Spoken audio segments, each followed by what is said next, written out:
I have the great pleasure right now speaking with Seth Haberman. He's founder and CEO of Visible World. What is the role of storytelling, and then what is the role of action in the marketer's job? So, think for a minute, there's an interesting thing. If I asked you, what are 3 memorable television ads?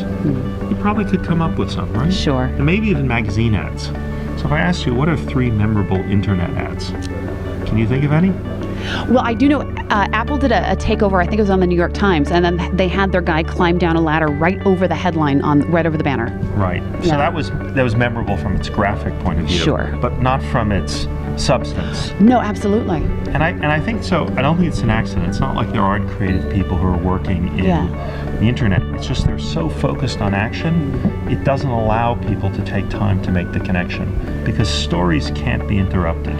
Stories are by nature precluded from interruption, because and they can't be interactive because otherwise they become meaningless.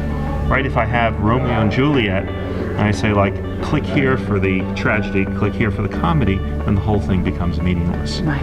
And so marketers have to have a balance, because oftentimes you're selling something, and there, you have a client, you're at the bottom of the funnel and you want to convert them. There, you're not necessarily making that emotional appeal. Right. Unless it's one for sort of greed or lust or one of those things that make people do things right away. On the other hand, when you're trying to build your brand, and when you're trying to communicate something that's going to be long lasting, that's where the emotional appeal comes, and that's very important.